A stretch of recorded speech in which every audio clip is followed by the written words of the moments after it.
The courtroom went silent. You could hear the click of a pen, the shuffle of a shoe, even the anxious breath of the court reporter.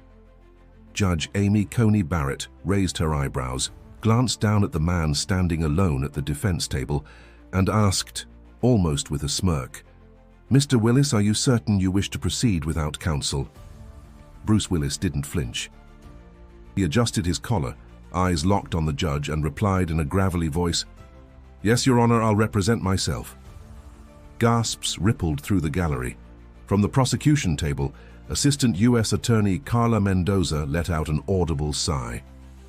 "This is absurd," she whispered to her colleague, eyes scanning the former movie star turned legal curiosity.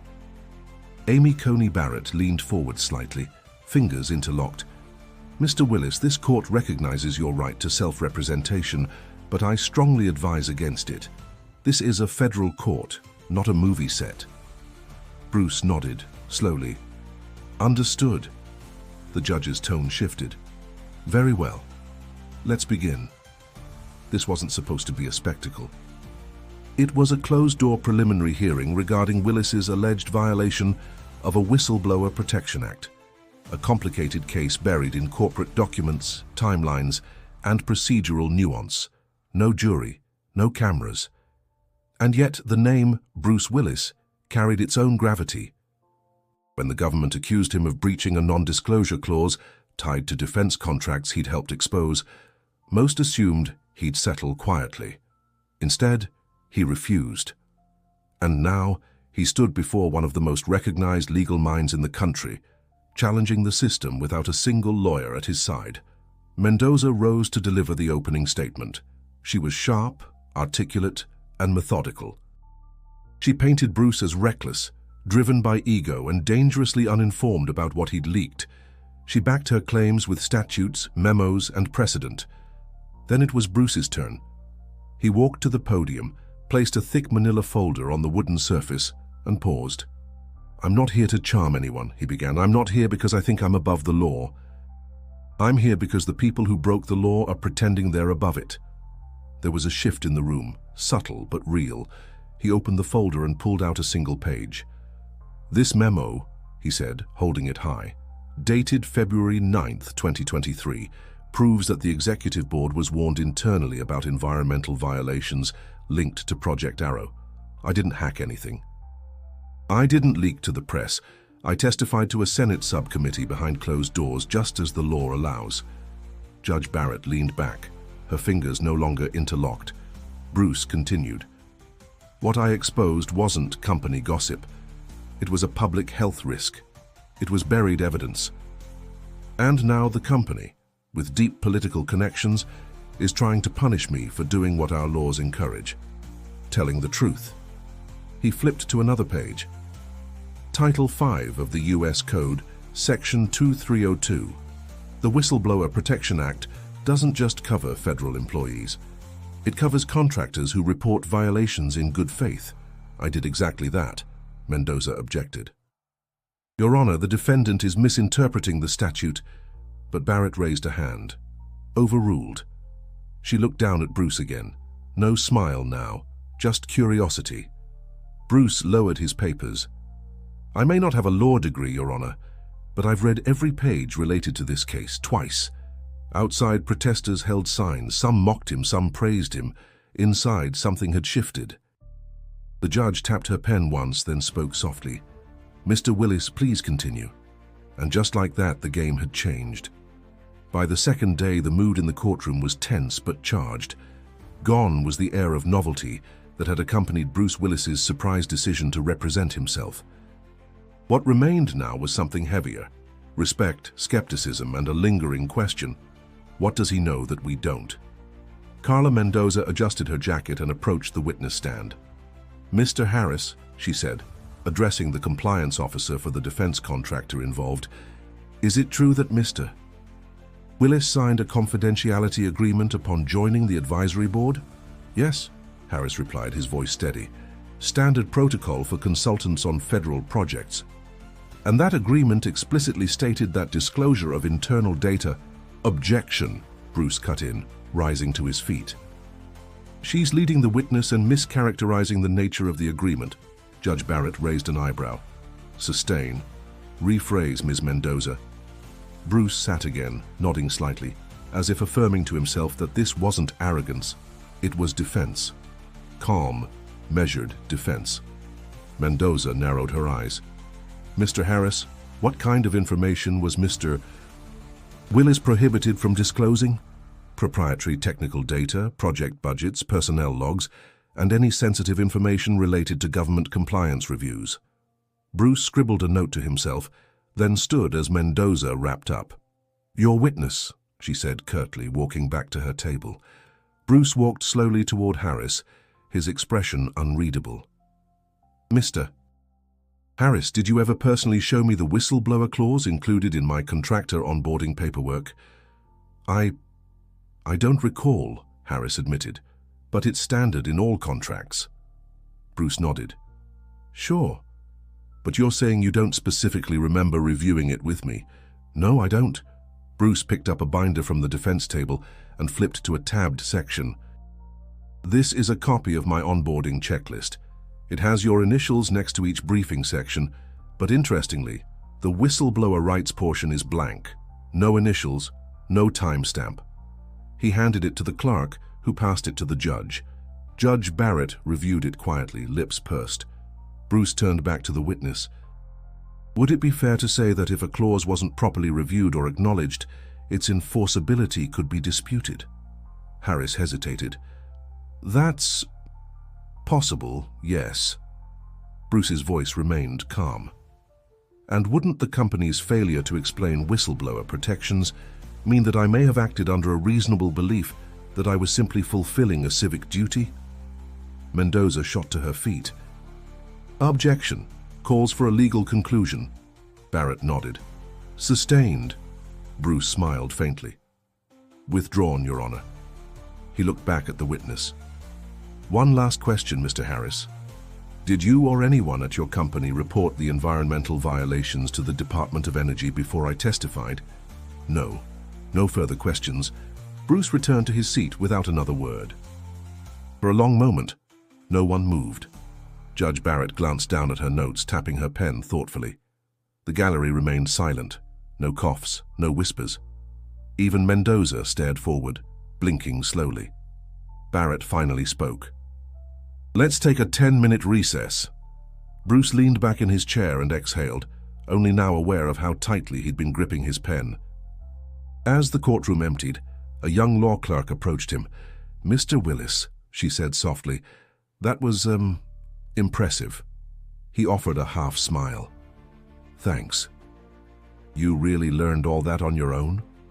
Bruce nodded. When no one believes in you, the smartest thing you can do is start learning how to believe in yourself. She didn't say anything else, just walked away, her expression changed. Outside, the media frenzy continued, but inside, a courtroom was slowly realizing Bruce wasn't just an actor playing smart, he might actually be right. The third day opened with brisk formalities, but everyone in the courtroom sensed it. Something was coming. Judge Barrett entered without the usual nod to her clerk. Her robe swept as she took her seat, her face taut with concentration. Mr. Willis, she began, you may proceed with your motion to dismiss, but be advised. I'll require legal grounds, not cinematic drama. Bruce stood, the worn binder in his hands already open. Understood, Your Honor. He walked to the podium. I move to dismiss this case under Rule 12b-6 of the Federal Rules of Civil Procedure, failure to state a claim upon which relief can be granted. Barrett raised an eyebrow. Go on. Bruce tapped a highlighted paragraph. The prosecution's case hinges on the claim that I disclosed confidential material. But they failed to define what exactly was disclosed and how that disclosure constituted a legal breach rather than a protected act. He looked at Mendoza. All they've shown are generic confidentiality clauses. They haven't identified a single classified document, only internal memos that should have been public to begin with. Barrett tilted her head, intrigued. Bruce continued. Furthermore, the company's own handbook, Exhibit 14, includes what's called a trapdoor clause. It gives upper-level contractors discretion to report ethical violations directly to oversight agencies, bypassing internal review. He turned to the judge. That clause was added in 2020 in response to pressure from the Office of Government Ethics. It was quietly buried in an appendix, rarely cited but binding. Mendoza stood. Your Honor, the defense is engaging in speculative interpretation. That clause was never activated, and Mr. Willis never followed proper internal channels. Bruce stepped forward. I tried. I sent 3 internal emails about the water contamination at Site 4. No response. So I escalated per the clause. Barrett looked down at the exhibit again. Where are these emails? Bruce walked back to his table and retrieved a printed stack. These were obtained through discovery, time-stamped, documented, ignored. He handed them to the clerk. Mendoza's face flushed. Barrett read in silence. When she finally looked up, her tone had shifted. Ms. Mendoza, were these emails included in your initial disclosure to the court? They were inadvertently excluded, Your Honor. Bruce didn't say a word. He just looked at her, steady and unwavering.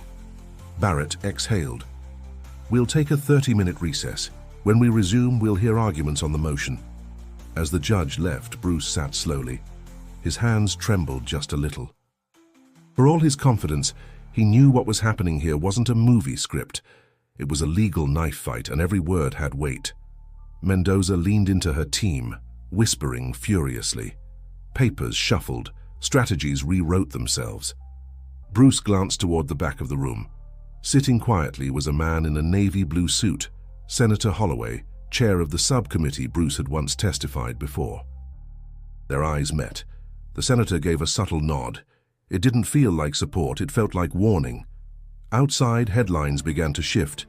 Bruce Willis turns courtroom into masterclass.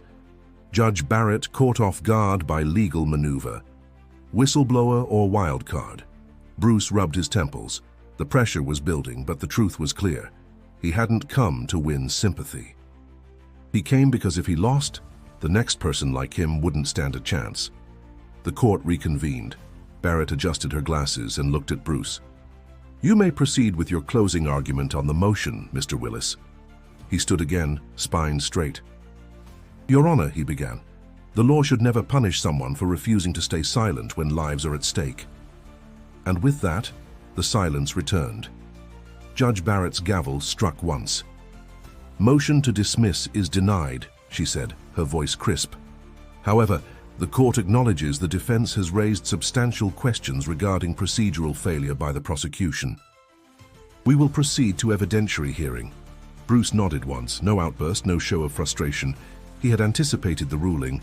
Barrett wasn't about to throw out a federal case based on procedural lapses alone, not in front of cameras waiting to spin it.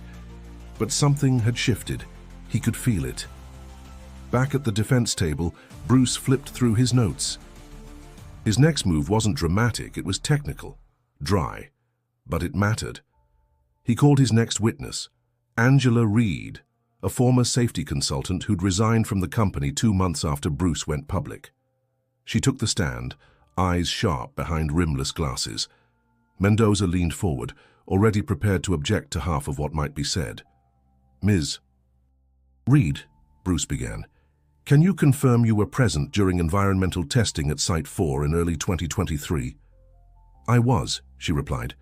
I coordinated the independent sampling with EnviroSafe Labs. Did the company's internal report match the results you received from the independent lab? No. The internal report minimized contamination levels. The third-party results were far worse, well above federal safety limits. Mendoza was on her feet. Objection. Hearsay. Bruce turned calmly. The witness personally received and reviewed both reports. She can testify to her own observations. Barrett nodded. Overruled. Continue. Bruce stepped closer. Did you report the discrepancy? I did. Through official channels. And what happened? 2 days later, I was reassigned. 1 week after that, I was encouraged to resign. Gasps murmured through the gallery. Mendoza fumbled for a notepad. Bruce kept his tone measured. Did you inform me about this at any time prior to my testimony to the Senate? No, we hadn't spoken in months. Bruce turned to the judge. So the company's pattern of retaliation was systemic, not just against me, but anyone who raised concerns. Mendoza snapped up again. This is turning into a trial against the company, not the defendant's alleged misconduct. Barrett looked between them. He's establishing motive, Ms. Mendoza. Let him finish. Bruce offered a quiet thank you before continuing. He handed Reed a document. Can you identify this? She nodded. It's the unedited draft of the environmental summary I submitted in March. The version the company later released had key data points scrubbed. Bruce turned to the court. Your Honor, I submit this as Exhibit 22. Judge Barrett read a few lines, her brow furrowed. Admitted. Bruce stepped back, hands at his sides. His work was done for now. Mendoza didn't cross-examine. That silence said more than any question could. Outside, reporters scrambled to update stories mid-sentence. Second whistleblower backs Willis. Judge allows damning testimony. But inside, Bruce sat still, a man slowly realizing that truth, however inconvenient, had begun to breathe through the cracks. That night, Bruce walked the quiet streets near the courthouse, hoodie pulled low. Washington was cold this time of year. The sidewalks were wet with drizzle, the streetlights diffused through fog. He passed a newspaper stand and stopped. His face, rough, tired, stared back at him from the cover. From Die Hard to Defendant, Bruce Willis fights Goliath. He shook his head, half amused, half exhausted. This wasn't a movie. There was no guaranteed ending, just a man alone against a system, carrying a binder and a battered moral compass. And morning was only hours away. The courtroom was packed on the final day. Word had spread beyond the usual political circles and legal observers. Veterans, journalists, and former whistleblowers sat shoulder to shoulder, some leaning forward, others sitting back with arms crossed, waiting. Judge Barrett adjusted her microphone. Her expression was unreadable. We will now hear closing statements, she said. Mr. Willis, you may proceed. Bruce stood, holding nothing this time. No binder, no stack of exhibits, just his voice. Your Honor, I didn't come here to make headlines. I didn't come here to reinvent myself. I came here because I believed something deeply wrong had been allowed to hide behind paperwork and titles. I didn't leak secrets. I followed the law, painfully, carefully, and at great personal cost. He looked around the courtroom. They say I'm reckless, that I'm chasing relevance. But you know what's reckless? Ignoring poisoned groundwater because acknowledging it might hurt a stock price. You know what's irrelevant? Titles, when people's lives are at stake. A few heads nodded in the gallery. Bruce's voice softened. I don't claim to be a legal genius, but I do claim this. The truth shouldn't require a law degree to be heard. And justice shouldn't be reserved for those who can afford a 10-person defense team. He paused, then gave a small nod. That's all. Mendoza approached the bench next, her delivery precise, polished. Your Honor, the law is not a stage. Mr. Willis may be persuasive, but what matters is precedent, contracts, and statutory limitations. He violated a confidentiality agreement, regardless of intent. But the room had changed. Her words floated in the air but didn't land with the same weight. Judge Barrett called a brief recess before delivering her ruling. Bruce sat alone, elbows on the table, fingers laced. No cameras were allowed inside, but the world was watching from the outside. Barrett returned and began reading from the bench. The court recognizes the complexity of this case and the rare circumstance of a defendant representing himself in federal court. The testimony and evidence have raised legitimate concerns about both the conduct of the company and the mechanisms available to those attempting to report wrongdoing. Bruce's jaw clenched. In light of the credible documentation of attempted internal reporting, the statutory protections under the Whistleblower Protection Act, and the company's failure to disclose key correspondence to the court, this case presents more than just a contractual dispute. It reflects an ethical breakdown. She took a breath. Therefore, the court finds in favor of the defense. The charges against Mr. Willis are dismissed with prejudice. Gasps. Someone in the back cheered and was immediately shushed. Bruce didn't smile. He simply nodded once and sat down. The gavel struck. It was over. Outside, a wall of microphones waited. Bruce exited through a side entrance instead. He didn't need to say anything else. Later that evening, Judge Barrett sat alone in her chambers, replaying the testimony in her mind. She had underestimated him, not because he was famous, but because she assumed his confidence was for show. She had misread the man entirely. At home, Bruce sat on his porch as the sun went down over the Capitol skyline. He sipped lukewarm coffee and stared at the dusk. His phone buzzed. An email from a law professor at Georgetown. Would you consider guest lecturing on whistleblower protections? The students could learn a lot from someone who lived it. He smiled quietly, then clicked reply. If this story resonated with you, consider subscribing to the channel and leaving a comment with your thoughts. The video on screen right now was chosen specifically for you, and trust me, you're going to love it.